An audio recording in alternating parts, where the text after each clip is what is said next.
Assalamualaikum warahmatullahi wabarakatuh. Saya Anissa Dwi Susanti akan melakukan praktek mata kuliah panduan Matapan Kemampuan Mengajar.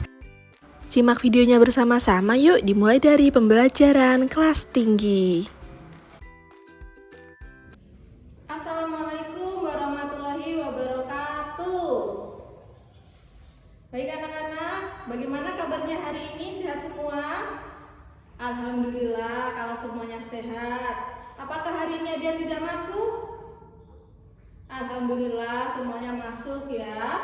Baik, sebelum memulai pembelajaran, sebaiknya kita berdoa dulu seperti biasa. Doanya kali ini dipimpin sama yang tadi datangnya paling awal. Siapa datang paling awal? Iya, Arkan? Silakan Arkan. Berdoa mulai.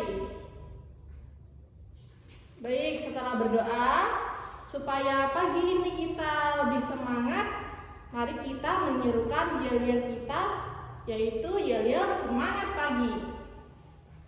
Semangat pagi, pagi, pagi, pagi, luar biasa, sehat, semangat, yes! Tepuk tangan untuk kita semua. Baik anak-anak, hari ini kita akan belajar mata pelajaran IPA, yaitu peduli terhadap makhluk hidup. Tujuannya supaya anak-anak dapat mengidentifikasi bunga dan mengidentifikasi fungsinya sebagai salah satu tanaman. Anak-anak, apakah masih ingat materi kita kemarin? Kenapa sih kita perlu peduli terhadap makhluk hidup? Iya, silakan Ahyar. Ya, betul sekali.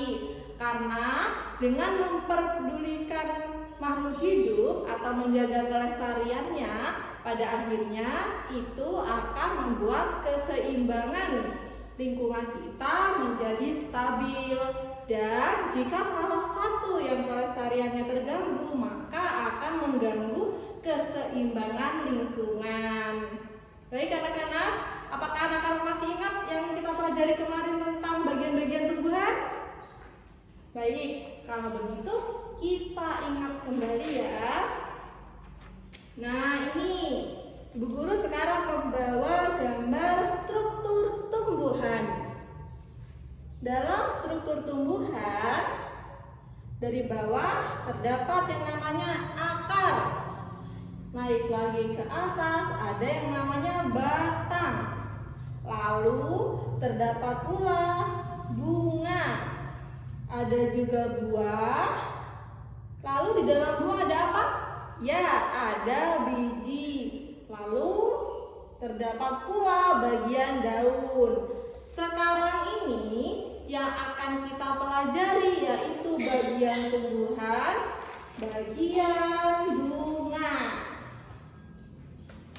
Kita baca sama-sama yuk. Struktur bunga. Dari yang paling atas biasanya dihinggapi oleh kupu-kupu karena warnanya yang menarik. Bagian apa itu? Ya, mahkota. Lalu ada bagian kepala sari. Lalu ada bagian benang sari. Ada bagian kepala putih, tangkai putih, bakal biji, kelopak, tangkai bunga, dan dasar bunga. Kita pelajari satu persatu ya. Bagian mahkota bunga. Mahkota bunga merupakan bagian paling mudah dikenali karena berukuran besar dan berwarna mencolok. Bagian ini berfungsi membantu penyerbukan bunga dengan menarik perhatian para serangga agar hinggap. Selain itu, tugas mahkota bunga juga melindungi alat reproduksi bunga, yaitu putik dan benang sari. Petal atau kelopak pada mahkota bunga umumnya berjumlah 5 helai dan terletak pada lingkar dalam kelopak bunga. Selanjutnya yaitu bagian kepala sari. Angkar atau kepala sari, bagian benang sari yang berada di ujung tangkai, berfungsi untuk menyimpan serbuk sari. Polen atau serbuk sari, bagian ini adalah tempat alat kelamin bunga yang berfungsi untuk penyerbukan. Selanjutnya, bagian benang sari. Bunga memiliki dua organ reproduksi, yaitu putik dan benang sari. Bagian ini merupakan alat kelamin jantan yang terdiri dari angkar atau kepala sari untuk menyimpan serbuk sari, polen atau serbuk sari untuk penyerbukan, dan filamen atau tangkai sari untuk membantu proses reproduksi. Bagian bunga selanjutnya yaitu kepala putik. Ini ya, bagian kepala putik ya. Kepala putik merupakan salah satu bagian bunga yang tidak kalah penting. Organ ini merupakan alat reproduksi bunga betina atau biasa disebut dengan ginosium. Oleh sebab itu, bagian ini mengandung sel-sel telur untuk memproduksi. Posisi putik terletak pada tengah bunga dan terdiri dari 3 bagian, yaitu stigma atau kepala putik, stilus atau tangkai putik, dan ovarium atau bakal buah. Selanjutnya ada bagian tangkai putik. Tangkai putik merupakan saluran penghubung antara kepala putik dengan ovarium. Selain itu, tangkai putik berfungsi menyangga kepala putik agar bisa berdiri tegak dan tetap pada posisinya. Selanjutnya bagian kelopak bunga yang letaknya di bawah ini seperti daun kecil. Ya, kelopak bunga atau kaliks merupakan bagian paling luar berwarna hijau seperti daun atau berwarna kecoklatan. Selanjutnya ada bakal biji. Anak-anak tahu apa itu bakal biji? Nah, contohnya itu seperti yang biasa kita lihat pada bunga sepatu biasanya. Ya. Bagiannya itu seperti ini. Ini kan bagian mahkota. Nah, biasanya bentuknya kecil berwarna kuning. Ini dia yang dinamakan bakal biji. Ya. Bakal biji biasanya banyak ditemukan pada tumbuhan berbiji. Sedangkan pada bunga, bakal biji berfungsi melindungi sel telur dan menjadi tempat pertemuan antara sel-sel telur yang akan dibuahi. Bakal biji letaknya di dalam bakal buah. Lalu ada bagian dasar bunga. Dasar bunga atau reseptakel merupakan bagian tempat melekatnya mahkota dan komponen bunga lainnya agar tetap berada di posisi meskipun terkena terpaan angin. Jadi di sini ya tempatnya.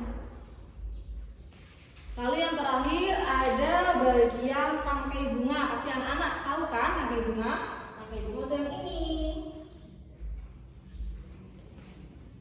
Sama seperti dasar bunga, tangkai berfungsi penyokong dan sebagai penghubung antara bunga dengan ranting. Tangkai bunga memiliki ukuran diameter yang berbeda-beda sesuai dengan jenisnya. Beberapa tangkai bunga berbentuk merambat atau majemuk. Hal ini biasanya dikondisikan sesuai dengan lingkungan hidup. Nah, dari yang Ibu jelaskan tadi, ada pertanyaan? Tidak ada, alhamdulillah, berarti paham. Lalu sekarang Ibu punya tugas untuk anak-anak, yaitu mengisi tabel dengan nama bagian bunga dan fungsinya. Ya, ini untuk satu bangku satu, jadi dikerjakan berdua dengan temannya. Ya, boleh minta bantuannya Aldi?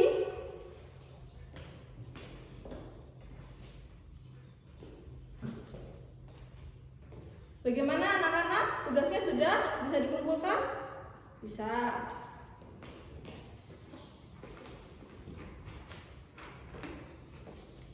Ya, baik. Ini tugas anak-anak dikerjakan semua jawabannya benar. Berarti anak-anak sudah menguasai ya. Nah, anak-anak dengan mempelajari struktur bunga dengan baik, maka diharapkan nanti anak-anak dapat mengembangbiakan tanaman karena anak-anak sudah memahami bagian struktur tanaman terutama bunga. Alhamdulillah, materi kita sudah selesai. Mari kita tutup dengan pembacaan hamdalah. Alhamdulillahirabbil alamin. Sekarang anak-anak boleh istirahat. Assalamualaikum warahmatullahi wabarakatuh. Sekarang, mari bersama-sama kita simak pembelajaran kelas rendah. Assalamualaikum warahmatullahi wabarakatuh. Anak-anak, siang ini kita masuk lagi ke kelas dan sekarang kita akan mempelajari mata pelajaran bahasa Indonesia, yaitu tema 5. Tujuan belajar kita hari ini yaitu mengidentifikasi kegiatan di lingkungan sekitar, terutama kebersihan. Menurut anak-anak, kebersihan apa saja sih yang harus dijaga? Rumah, sekolah, dan tubuh kita. Jadi, yang harus jaga kebersihannya selain menjaga kebersihan lingkungan, kita juga harus menjaga kebersihan badan kita. Anak-anak, apakah anak-anak tahu lagu apa yang berhubungan dengan menjaga kebersihan? Cluenya yaitu gosok gigi. Kira-kira lagu apa ya? Iya, Ardi? Iya, betul. Lagu Bangun Tidur. Sekarang kita nyanyikan sama-sama ya. 1, 2, 3. Bangun tidurku terus mandi, tidak lupa menggosok gigi.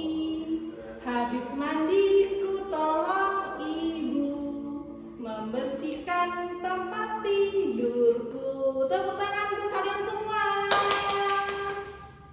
Nah, anak-anak, makna lagu tadi yaitu supaya kita menjaga kebersihan badan dengan cara mandi, tidak lupa dan gosok gigi. Selain itu, dengan menjaga lingkungan sekitar kita, terutama rumah, dari hal yang paling sederhana, yaitu merapikan tempat tidur setelah kita tidur. Nah, ibu guru punya gambar ini. Coba anak-anak amati. Apa ya perbedaan dari kedua gambar ini? Gambar 1 dan gambar 2. Coba, ada yang bisa? Ya? Ya, Bira. Apa ciri-cirinya gambar 1? Ya, gambar 1 menunjukkan lingkungan rumah yang kotor. Gambar 2? Ya, Lodi. Nah, gambar 2 lingkungan rumah yang bersih. Nah, ya, anak-anak tahu apa ciri-ciri lingkungan yang bersih? Lingkungan yang bersih itu seperti gambar 2 ini, yaitu udaranya yang bersih dan sehat, tanahnya yang subur, lalu sumber air bersih, dan tidak ada sampah.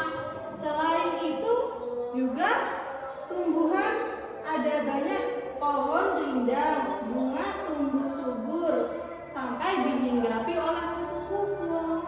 Dan selain itu, kalau lingkungan yang bersih itu, sungainya bagaimana? Ya, sungainya mengalir karena tidak ada sampah.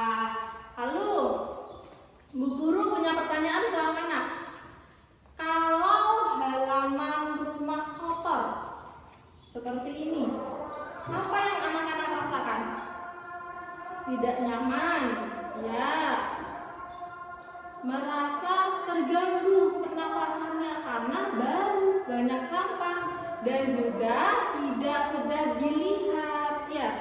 Nah, akibatnya kalau halaman kita kotor, gimana? Menjadi sarang kuman, mengakibatkan yang tinggal di lingkungan itu sering terserang wabah penyakit. Contohnya penyakit apa? Yang diakibatkan oleh nyamuk itu loh. Nah, betul, penyakit demam berdarah. Itu dikarenakan adanya genangan air yang digunakan oleh nyamuk Aedes aegypti untuk berkembang biak. Lalu kalau lingkungannya itu bersih, apa akibatnya? Seperti ini. Nah, akibatnya lingkungan yang bersih itu pasti lingkungan yang sehat. Jadi insya Allah tidak akan terjadi wabah penyakit. Juga kehidupan kita lebih senang karena udaranya sejuk, lingkungannya bersih, dipandang oleh mata itu enak gitu. Nah, ibu guru punya ini tugas untuk anak-anak. Tugasnya adalah anak-anak menempelkan gambar-gambar alat kebersihan ini beserta fungsinya pada tabel yang sudah disediakan. Ada pertanyaan? Tidak ada? Paham ya? Tolong dibantu membagikannya, Fatir. Apakah sudah selesai? Sudah. Nah, baik, hasilnya bagus. Semuanya benar anak-anak, luar biasa. Nah, anak-anak, alat-alat ini kira-kira alat untuk apa sih? Ada yang tahu? Untuk membersihkan rumah dan halaman rumah.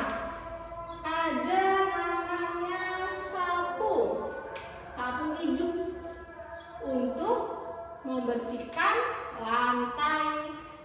Lalu bagaimana dengan sapu lidi?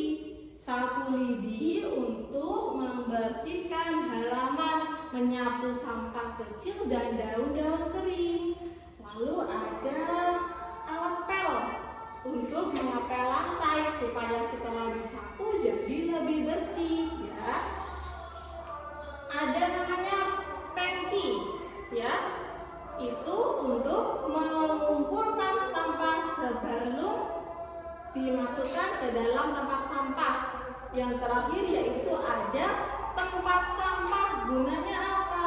Sampah-sampah supaya tidak berserakan, dikumpulkan jadi satu, nantinya akan dikelola, mungkin akan dijadikan pupuk atau didaur ulang. Nah, karena kesimpulan belajar kita hari ini yaitu kewajiban kita sebagai makhluk hidup manusia untuk menjaga kebersihan lingkungan sekitar kita.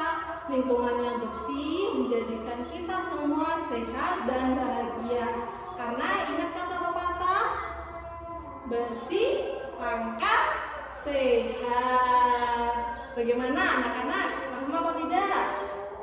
Paham, alhamdulillah. Anak-anak hari ini luar biasa semuanya, semangat semuanya dan belajar dengan baik. Syukur alhamdulillah materi kita sudah selesai. Sekarang anak-anak boleh mengemas bukunya. Dan mari kita berdoa sama-sama sebelum pulang.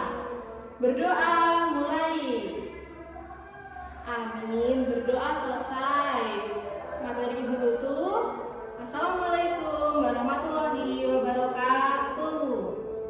Terima kasih sudah menonton video ini sampai selesai. Sampai jumpa lagi.